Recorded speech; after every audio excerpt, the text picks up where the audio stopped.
नमस्कार दोस्तों, मैं हूं आपका दोस्त संचित। स्वागत करता हूं नॉलेज गेट प्लेटफॉर्म पे।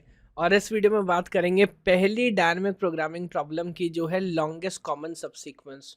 बहुत पॉपुलर प्रॉब्लम है, गेट है, नेट है, कोई कॉम्पिटिटिव एग्जाम, पीएससी हो, आपका यूनिवर्सिटी एग्जाम हो, शायद कोई ऐसा पेपर हो जहां ये प्रॉब्लम ऑलरेडी कई बार, काउंटलेस बार रेफर ना की गई हो। वीडियो लंबी होगी, वीडियो इन डेप्थ होगी, तो अगर आप बहुत जल्दबाजी में हैं तो मुझे पता नहीं कितना आप इस वीडियो से ले पाएंगे, बट मैं कोशिश करूंगा इस वीडियो के थ्रू, बिकॉज बात सिर्फ इसको समझने की नहीं है। एलसीएस सॉल्व करना तो बहुत जल्दी है, वो सिखा सकता हूं, बट हमें इस केस स्टडी के थ्रू करना क्या, हमें डीपीपी तो समझना है। तो वो जो लर्निंग है ना, जो फंडामेंटल फ्रेमवर्क बनेगा, वो आगे आप कॉम्पिटिटिव प्रोग्रामिंग करेंगे और कोई भी प्रॉब्लम सॉल्व करेंगे डीपी की, आपको काम आएगा। तो वीडियो के चैप्टर्स क्या क्या होने वाले, पहले समझेंगे सबसीक्वेंस है क्या, लॉन्गेस्ट कॉमन सबसीक्वेंस सॉल्व करना है।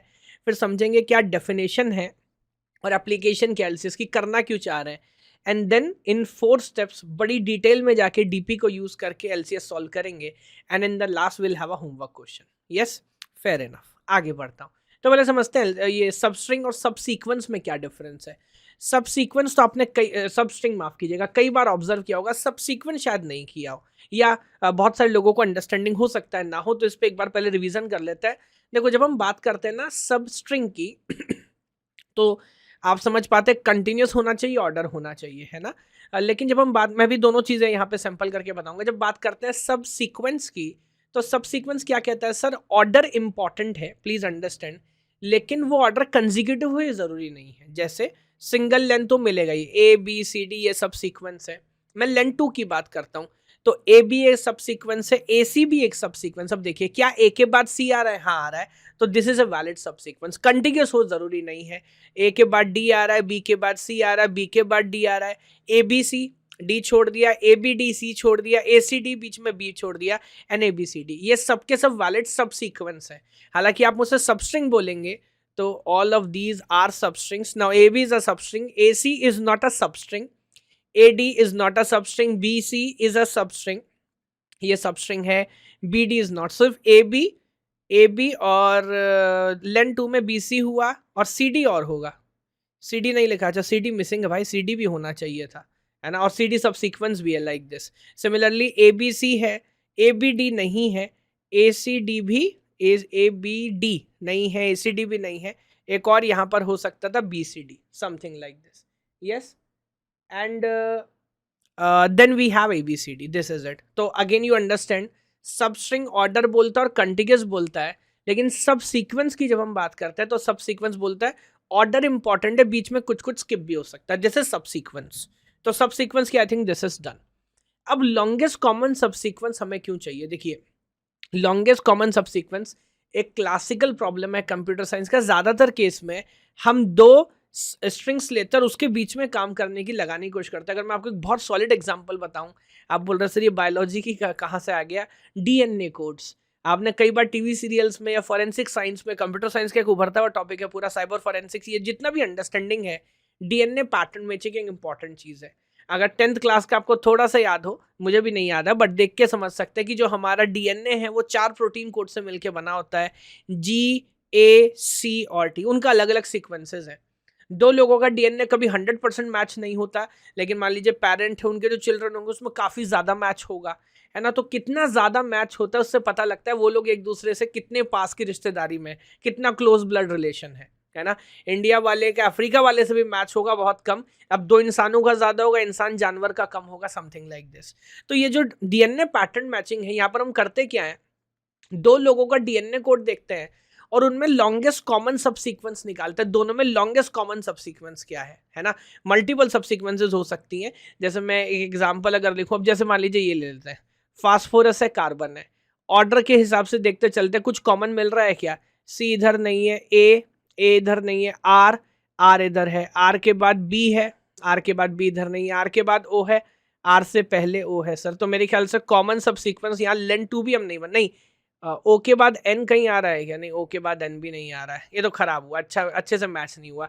बट दो पैटर्न के बीच में, अब यहाँ देखिए, जैसे फॉर एग्जांपल हाइड्रोजन में ओ मैच हुआ, उसके बाद जी मैच हुआ, उसके बाद एन मैच हुआ, तो इन दोनों का मेरे ख्याल से जो लॉन्गेस्ट कॉमन सबसिक्वेंस होगा वो होगा ओ जी एन, है ना। तो ये इनका मैच हो रहा है। इसी तरह से हमें दो स्ट्रिंग्स के बीच में लॉन्गेस्ट कॉमन सब सीक्वेंस ढूंढना है। सब सीक्वेंस तो बहुत सारे हो सकते हैं, जैसे इसके अलावा जैसे ये 3 हमने यहाँ पे पार्टिसिपेट किए, मान लीजिए आप सिर्फ बोल दीजिए कि ओ है, मल्टीपल सब सीक्वेंसेस हो सकते हैं। मेरे को जो ढूंढना है, जैसे यहाँ पर आर भी है, एक ओ भी है, ओ भी मैच हो रहा है, हमें लॉन्गेस्ट वाला ढूंढना है, लॉन्गेस्ट कॉमन सब सीक्वेंस ढूंढना है ना। और बहुत सारी जगह पे कंप्यूटर साइंस में ये प्रॉब्लम अप्लाई होती है, differential utility application in linguistics, by information, जो भी मैंने आपको बताया, by information and different different areas. So subsequence क्या है, लॉन्गेस्ट कॉमन सब सीक्वेंस क्या है, यहाँ तक की बात कंप्लीट हो गई। अब फाइनली 4 स्टेप्स ऑफ डीपी, और उससे हम सॉल्व करने वाले हैं एलसीएस। यहाँ पे एक चीज मैं बोलता हूँ, अगर मैं चारों स्टेप्स ना, स्टेप नंबर 1 2 3 4 ऐसा आपको थ्योरेटिकली लेके चलूंगा, I think it's very difficult to understand. तो साथ साथ प्रॉब्लम सॉल्व करते चलेंगे, एंड बिहाइंड द कर्टन बीच बीच में मैं आपको स्टेप बताता रहूंगा, but let me assure 10 minute के बाद आपको सब कुछ समझ आ रहा होगा। गौर से देखिएगा आइडिया क्या है।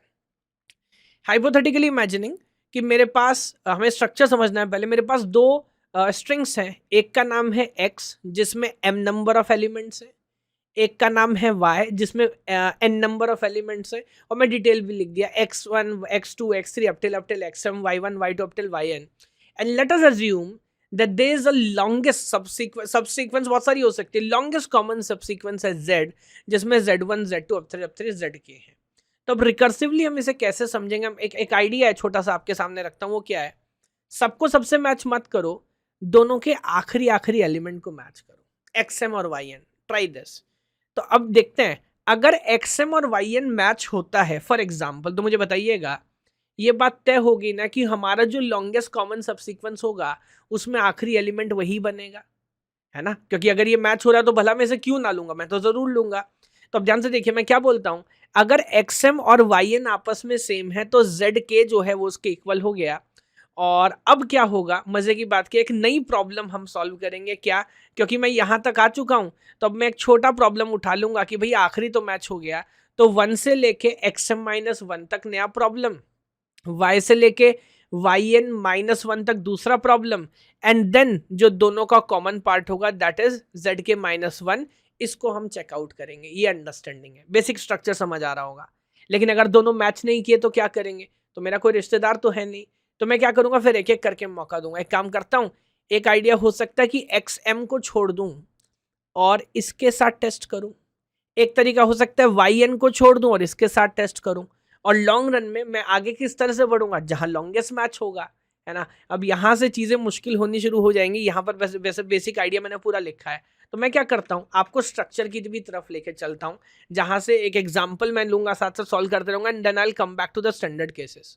तो यहां देखिए, गौर करिए, एक स्ट्रिंग मैंने लिया है x, जिसमें a b c b d a b अलग अलग है, एक y लिया है, जहां पे आप अगर देखेंगे तो x एक्सेस पे हमने यहाँ पे किसको रखा है, y को, और y एक्सेस पे हमने x को रख दिया उल्टा, है ना। This is idea. नंबरिंग किया है, पहले रो और पहले कॉलम में 0 मार्क किया है, वो क्यों किया अभी समझोगे, बेस केस की वजह से। एंड देन ये पूरा x वाला स्ट्रिंग आपको नजर आ रहा होगा, ये पूरा y वाला। अब एक बेस केस समझिए, जब मैं दो स्ट्रिंग्स के बीच में कॉमन सबसीक्वेंस निकालता हूं, अगर दोनों में से एक स्ट्रिंग हो ही ना, यानी कि नल हो, देयर इज नो एलिमेंट, तो कॉमन, लॉन्गेस्ट कॉमन या शॉर्टेस्ट कॉमन सबसीक्वेंस, उसका लेंथ क्या होगा, ऑब्वियसली 0। अगर सिंबल है तब तो निकालूंगा ना, अगर नहीं तो कैसे निकालूंगा। तो विद योर परमिशन, अब देखो ये फर्स्ट रो किसको रिप्रेजेंट कर रहा है, अगर x वाला जो स्ट्रिंग है ना वो 0 हो, उसके अंदर कोई एलिमेंट ही ना हो सर, तो कैसे करेंगे, तो लॉन्गेस्ट कॉमन सबसीक्वेंस का लेंथ भी जो है वो 0 होगा। टेबल क्यों बना रहा हूं, अभी आप समझोगे, डायनेमिक प्रोग्रामिंग के अंदर टेबल बनाना पड़ेगा, क्योंकि मैं अपने सॉल्यूशन को होल्ड करके रखूंगा ना, बार बार रिकम्प्यूट ना करना पड़े। सिमिलरली अभी इधर आ जाओ, y पे आ जाओ, यहां देखो, ये फर्स्ट कॉलम किसको रिप्रेजेंट करेगा, ये रिप्रेजेंट करेगा कि अगर y वाला स्ट्रिंग ना हो तो लॉन्गेस्ट कॉमन सबसीक्वेंस का लेंथ क्या होगा सर, तब भी 0 होगा। तब मैं क्या करूंगा, so there I must write 0 0 0 0। अब करेंगे क्या, जो पैटर्न कुछ हद तक यहाँ मैंने समझाने की कोशिश की, pair by pair, value by value, हर किसी को हर किसी से मैच करके देखेंगे, ये छोड़ता नहीं है सर, ये नहीं छोड़ता, बिकॉज इसका पूरा काम ही है। मैंने जो आपसे बोला डीपी लास्ट वीडियो के अंदर, डीपी तुक्के नहीं मारता, DP guarantees optimal solution, but वो पूरा काम करेगा। तो अब देखिए क्या कर रहा हूं मैं पहले x के एक पहले एलिमेंट को सबसे कंपेयर करके देखो, कौन सा सेल क्या रिप्रेजेंट करता है बताता हूं। तो मुझे बताइए क्या ए और बी मैच हुआ? नहीं, मैच नहीं हुआ। तो लेट मी राइट, अब लेट मी थिंक, क्या मैंने उससे पहले मैं जाऊंगा? अगर दोनों में मैच नहीं हुआ तो लेट मी राइट 0 भी आप ऐसे ही मान के चलो, हालांकि इसकी मैथ थोड़ी सी डिफरेंट, यू विल अंडरस्टैंड। क्या ए और डी में मैच हुआ? नहीं सर, ए और डी में मैच नहीं हुआ, लेट मी राइट 0। अब क्या ए और सी में मैच हुआ? तो मैं रो बाय रो आगे बढ़ रहा हूँ और वाई का एक एक एलिमेंट बढ़ाते जा रहा हूँ। नहीं, ए और सी में भी मैच नहीं हुआ, फाइनली ए और ए में मैच हुआ। अब ध्यान से देखिए, जब भी मैच होगा हम क्या करेंगे? जो मैंने आपको समझाया, अगर दो स्ट्रिंग के आखिरी एलिमेंट मैच कर गए, दोनों की लेंथ एक एक कम करो और फिर फर्दर प्रॉब्लम देखो। तब आप मुझे बताओ, जब मैं इसकी लेंथ एक कम करूंगा, ऊपर जाऊंगा तो एक्स तो बचेगा ही नहीं, वाई की एक लेंथ कम करूंगा, पीछे जाऊंगा तो बचेगा बी सी डी। बेसिकली अगर x 0 हो और y BCD हो तो ये सॉल्यूशन पहले से मैं कर चुका हूं 0, तो बेसिकली है ये एक रो ऊपर उठाएंगे, एक कॉलम पीछे आएंगे, इट इज लाइक डायगोनल +1, तो 0 + 1 late me right 1, 0 + 1 late me right 1। आगे बढ़िए, अभी मैं एक रो वाला आइडिया और है वो भी समझाऊंगा। ए और बी में मैच नहीं हुआ।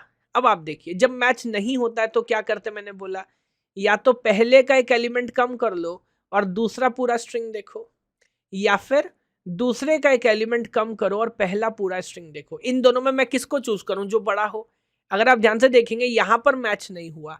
जब मैं एक कॉलम पीछे हटता हूं तो मैं एक्स सेम रखा हूं, वाई की लेंथ कम कर रहा हूं। जब मैं एक रो ऊपर उठता हूं तो मैं एक्स कम कर रहा हूं, वाई सेम रखा हूं। दोनों में बड़ा कौन है? दोनों में बड़ा 1 है सर, तो मैं उसको मान के चलूंगा, तो late me right 1 here. Similarly क्या ए लास्ट में मैच हुआ? जी हाँ, जब मैच हुआ तो फिर तो दोनों पीछे हटेंगे, diagonal +1, so there you write 1। अभी पहला केस है, धीरे धीरे आपको बात समझ आती रहेगी। एक और बात, अभी यहां पर हुआ नहीं, अगर दोनों केस बराबर है क्या करें सर? जैसे यहां पर देखेंगे ना, अभी दोनों केस बराबर है क्या करें? तो मैक्सिमम लेना है। अब अगर बराबर है उस केस में डिपेंड करता है आप किसको प्रायोरिटी देते हैं। मैं जो कोड लिख रहा हूँ वर्टिकल को प्रायोरिटी दूंगा।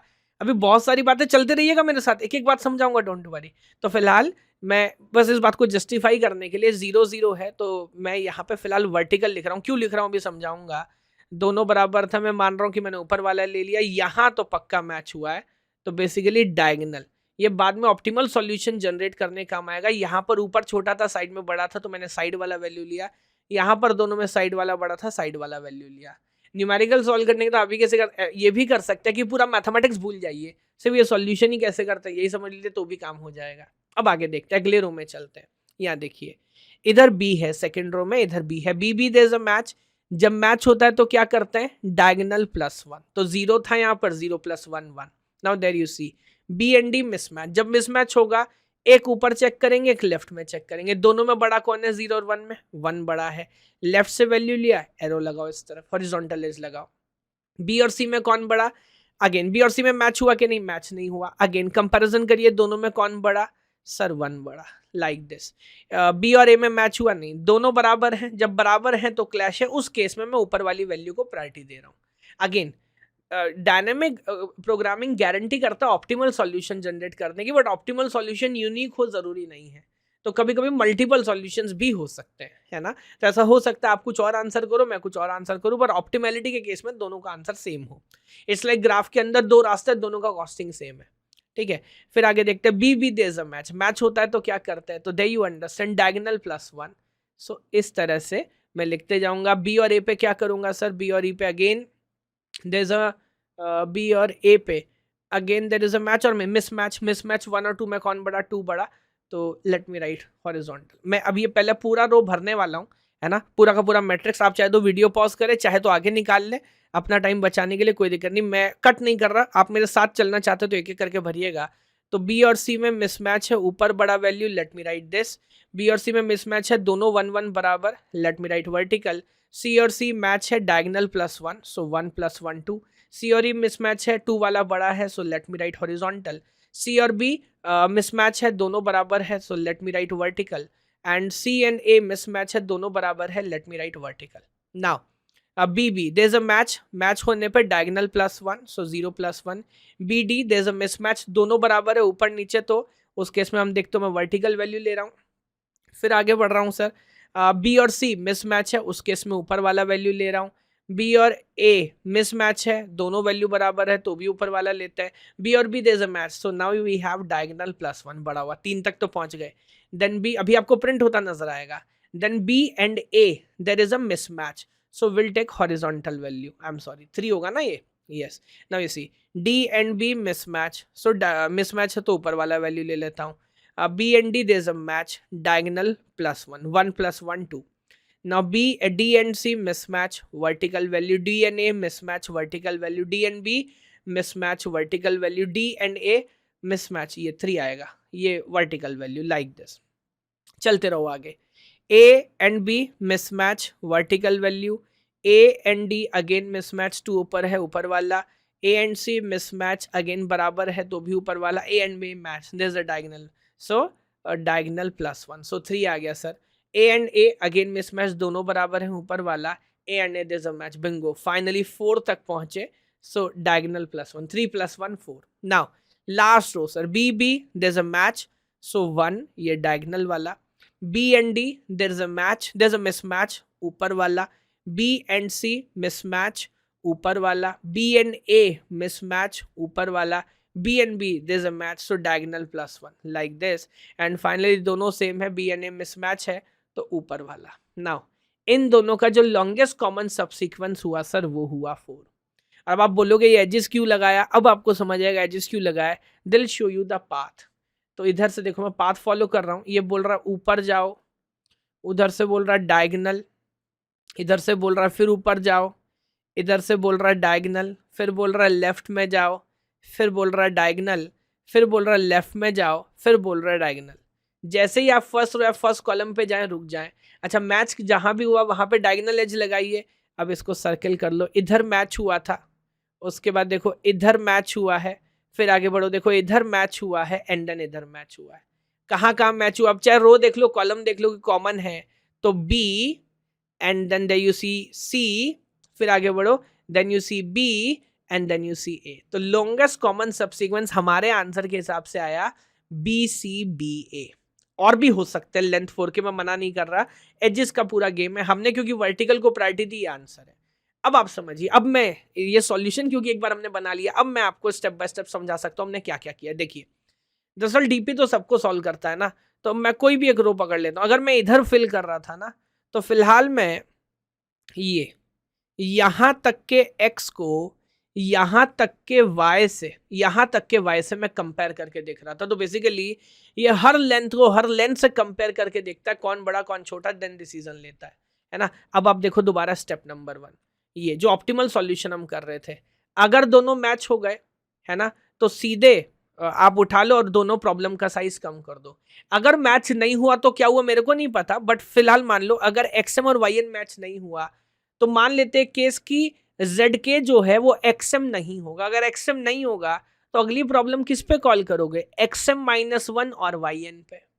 हो सकता है वो YN ना हो जो आपका एग्जैक्ट लास्ट वाला मैच है, अगर ZK YN नहीं तो क्या करेंगे, तो फर्दर प्रॉब्लम करेंगे XM और YN-1 पे। हमको नहीं पता कि इन दोनों में बड़ा कौन है, जो बड़ा होगा वो हमारा आंसर होगा। अब आप और रिकर्सिव सॉल्यूशन पे, क्योंकि मैट्रिक्स हमने फिल कर लिया, नाउ यू हैव आइडिया। मैं मान लीजिए यहाँ देखिए मैं इधर बैठा हूँ I, J पे, स्टेप नंबर 2 रिकर्सिव सॉल्यूशन लिखना था ना, अब मैं बैठा हूँ I, J पे। अगर मैच हुआ तो x में भी एक पीछे हटूंगा, y में भी एक पीछे हटूंगा, तो basically this is I-1 J-1।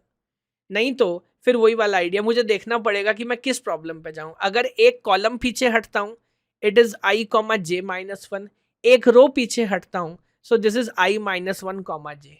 पहली प्रायोरिटी मैच की है, अगर मैच हुआ तो डायगोनल +1, जो भी हम फॉलो कर रहे थे फिल कर रहे थे वही तो यहाँ है। देखिए अगर पहला रो या पहला कॉलम है तो 0 फिल कर दिए।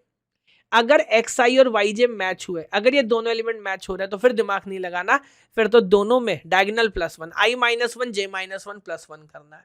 अगर ना तो फर्स्ट कॉलम फर्स्ट रो ना ही मैच हुआ तो क्या करेंगे सर, उस केस में आप दोनों चेक करिए, आप ऊपर भी देखिए और साइड में भी देखिए, जो बड़ा है वो ले लीजिए। मैं याद दिला रहा हूँ ये कौन सा प्रॉब्लम है, जब मैं कॉलम में पीछे हटा तो x अपनी जगह है, x में क्या लिखा था आपने m ना, तो ये है दरअसल XM और YN-1। ये किसका सॉल्यूशन है, ये सॉल्यूशन है XM-1 और YN का, दोनों में जो बड़ा होगा वो मैं पिक कर लूंगा। अब धीरे धीरे कड़ियां जुड़नी शुरू होंगी, इतना आसान थोड़ी है ये सर। इसके बाद जो मैट्रिक्स आपने देखी ना, दैट इज स्टेप नंबर 3। देखने में लगता है सर ये क्या भयावह चीज है, मैं बहुत आसान है, देखो स्टेप बाय स्टेप। x का लेंथ m में रख लिया, y का लेंथ n में रख लिया, एक लूप चला है सिंपल सा, सी आई कॉमा जीरो में जीरो रख रहा है और ये चल रहा है कहाँ से लेके 1 से लेके m तक चल रहा है। तो it is like 1,0 2,0 3,0 row by row में चेंज करते जाऊंगा। बेसिकली पहले कॉलम में इससे जीरो आ जाएगा, भरना भरा था ना मैट्रिक्स में, पहले कॉलम में जीरो, वही तो लिखा है। फिर 0 से n तक दोबारा चल रहा है, इस बार जीरो पहला रहेगा, 0,1 0,2 0,3। इस बार क्या होगा, ये पहला रो पूरा का पूरा जीरो हो जाएगा। तो ये जो दो फॉर लूप है, अब समझ आ रहा है, बताओ क्यों लिखे, पहले रो पहले कॉलम में जीरो भरने के लिए, बहुत आसान है ये। स्टेप नंबर 3 जो मैंने कंप्यूटेशन करके दिखाया। नाउ आगे देखिए, नेस्टेड लूप, पहले आई 1 से लेके m तक चलेगा, उसके अंदर 1 से लेके n तक चला रहा हूँ। क्यों? क्योंकि मैं रो बाय रो सॉल्व किया ना, पहला रो देन दूसरा रो देन तीसरा रो। तो रो पे कौन काम कर रहा है, m या i, कॉलम पे इन जनरल कौन काम करता है, j। तो नेस्टेड लूप लिखा। अब देखो, अगर मैच होता है तो क्या करते हैं, एलिमेंट मैच हो रहा है तो डायगोनल +1 और सिंबॉलिकली वहां पे डायगोनल एज। मान लो दो मैट्रिक्स हैं, जो मैं डेटा भर रहा हूं उस मैट्रिक्स का नाम है C, और जहां पर ये मैं एजेस लगा रहा हूं उसका नाम है B। ये दोनों लेट मी से एक दूसरे पे सुपर इम्पोज्ड है, हमने जो कि अलग अलग नहीं भरा, वरना 2 बार भरना पड़ता, लेकिन यहाँ मैं अलग दिखा रहा हूँ क्योंकि डेटा स्ट्रक्चर में रियलिटी में तो सुपर इम्पोज नहीं कर सकते। तो ये भी याद है कि डायगोनल एज भर दिया वहां पे। अगर मैच नहीं हुआ तो हमने किसको प्रायोरिटी दी थी, ऊपर वाले को, है ना, यानी कि i-1j को। तो वही लिखा है, अगर i-1j बराबर है या बड़ा है तो वही वैल्यू उठा देंगे, वर्टिकल एज लगाएंगे, नहीं तो इस केस में हॉरिजॉन्टल एज। बहुत सिंपल नेस्टेड लूप है, ये काम करते करते आप पूरा ये कैलकुलेट कर लेंगे, इसमें कोई मेरे ख्याल से दिक्कत नहीं है। और इसका कॉम्प्लेक्सिटी क्या है, ऑर्डर ऑफ एन मल्टीप्लाई कर लो order of M into N, matrix fill करने की तरह, like N square in general, अगर दोनों का लेंथ सेम हो तो, लाइक दिस। स्टेप नंबर 3 में अल्टीमेट पॉइंट था कि हमें ये फाइनल एलसीएस प्रिंट करना था। ये प्रिंट करने की बात आपको समझाता हूँ, यहाँ देख के आप समझेंगे। एक काम करता हूँ, यहीं पे आपको कॉल कर करके दिखाता रहता हूँ। वैसे तो न्यूमेरिक आंसर है 4, और ये जो एजेस हैं ये क्या करते हैं सर, ये एजेस हमें बताते हैं कि सॉल्यूशन कैसे प्रिंट कराना है। स्टेप नंबर 4 था ना, प्रॉब्लम को समझ के उसका सॉल्यूशन प्रिंट करना, यही है स्टेप नंबर 4। देखिए क्या कहता है, कहता है ये प्रिंट एलसीएस कॉल कर दो xi, पे। चलो मैं बस p लिख देता हूँ, फंक्शन का नाम i, पे हमने कॉल कर दिया। अगर दोनों का लेंथ 0 0 है तो रिटर्न हो जाए, ऑब्वियसली वो नहीं है। अगर वहां पे हमने किस पे कॉल किया है, हमने बेसिकली कॉल किया 7,6 पे, है ना। तो मैं लिख देता हूँ, हमने कॉल किया 7,6 पे, जो कि x और y की लेंथ है। अब पूछ रहा है क्या वहां पे डायगोनल एज है, चेक करो भाई, नहीं डायगोनल एज नहीं है सर। डायगोनल एज नहीं है तो फिर पूछ रहा है क्या वहां पे वर्टिकल एज है, हाँ वर्टिकल एज है। तो कह रहा कोई दिक्कत नहीं, फिर एक ऊपर आ जाओ, यानी कि i-1। सो देयर यू सी, ऊपर आऊंगा तो 6,6 पे कॉल करूंगा। तो इसने क्या किया, इसने कॉल कर दिया 6,6 पे, फिर वही फंक्शन रिकर्सिवली। फिर पूछेगा क्या 6,6 पे डायगोनल है, हाँ डायगोनल है गुरु। तो डायगोनल है तो क्या करना है, ये सेकंड वाला कंडीशन रन होगा। अभी यहाँ अगर थोड़ा सा आपको रिकर्सिव का अंडरस्टैंडिंग हो, प्रिंट बाद में कराऊंगा, पहले कॉल करूंगा ताकि रिवर्स का रिवर्स करेक्ट ऑर्डर हो जाए। ये मैं उल्टा जा रहा हूँ ना, तो मैं कॉल करूंगा 5,5 पर, प्रिंट कराऊंगा एलिमेंट। तो यहाँ पर क्या प्रिंट होगा सर, यहाँ पर ये यहाँ पे था, सॉरी यहाँ पे ए प्रिंट होगा। देयर यू सी, क्या 5,5 पे फिर डायगोनल है, 5,5 पे नहीं, 5,5 पे डायगोनल नहीं है, 5,5 पे वर्टिकल एज है। तो फिर एक ऊपर आ जाएगा, यानी कि x का वैल्यू एक और कम होगा। Now that is 4,5। क्या 4,5 पे डायगोनल है, हाँ 4,5 पे फिर डायगोनल है। तो क्या होगा बताइए, दोनों एक एक कम हो जाएगा। तो ये कॉल होगा 3,4 पे, और प्रिंट क्या होगा सर, इस डायगोनल पे, इस डायगोनल पे प्रिंट होगा b, लाइक दिस, इस डायगोनल पे प्रिंट होगा b। And I think accordingly आप फॉलो कर पाएंगे, आगे बढ़ते जाएंगे। तो फाइनली जो सब सीक्वेंस आपके ही लॉन्गेस्ट कॉमन BCBA, सो ये BCBA रिवर्स का रिवर्स करेक्ट ऑर्डर में प्रिंट होता आपको नजर आएगा। ये कहानी है सर LCS की। तो ये पूरा टेबल बनाना, अब मैं आपको दोबारा 4 स्टेप याद दिला रहा हूँ। ऑप्टिमल स्ट्रक्चर हमने समझा, पूरा लेंथ क्या हो सकता है, किससे मैच करेगा किससे नहीं समझेगा। ये स्ट्रक्चर समझ के हमने रिकर्सिव सॉल्यूशन डिफाइन किया मैट्रिक्स को यूज करके, उसके सॉल्यूशन लिखते गए। यस, उस रिकर्सिव सॉल्यूशन को यूज करके इस कोड का स्टेप नंबर 3 में हमने वैल्यू कंप्यूट की, हाँ वैल्यू कंप्यूट की सर। एंड स्टेप नंबर 4 में फाइनली इन वैल्यू यूज करके हमने जो एक्चुअल लॉन्गेस्ट सबसीक्वेंस है वो हमने जनरेट किया। ये आपका सॉल्यूशन आपके सामने है। तो डीपी के 4 स्टेप, सबसीक्वेंस क्या है, लॉन्गेस्ट कॉमन सबसीक्वेंस का, और फाइनल सॉल्यूशन क्या है। ये पूरी बात अगर लास्ट तक आपने देखी है तो समझ आया होगा, वरना फिर वही 2 मिनट में कोई कैसे डीपी समझाए सर, ये कहानी है। होमवर्क क्वेश्चन आपके लिए है, 2 स्ट्रिंग हमारे पास है, एक है ए एक है बी। आपको क्या बताना है, let x be the length of the longest common subsequence. बहुत सिंपल पूछना, लॉन्गेस्ट कॉमन सबसीक्वेंस का लेंथ बताओ। अभी कॉमन सेंस भी आप मैट्रिक्स मेथड तो कर ही सकते हैं, कभी कभी आंसर इतने छोटे हो सकते हैं, you can also directly try, कि हो सकता है डायरेक्टली देख के समझ आए। अभी जो भी आपको समझ आए बताना, 2 3 4 5 ऑप्शन है, कमेंट में आंसर करना, है ना। पढ़ाई वाली वीडियो इंटरनेट पर कहीं खो ना जाए, सही बच्चों को सही कंटेंट मिले, तो आपकी जिम्मेदारी है, कर्तव्य भी है कि इस वीडियो को लाइक करिए, चैनल को सब्सक्राइब करिए और इसी तरह अपना प्यार हम पे बनाते रहिए। भगवान आप सभी को खुश रखे। जय हिंद।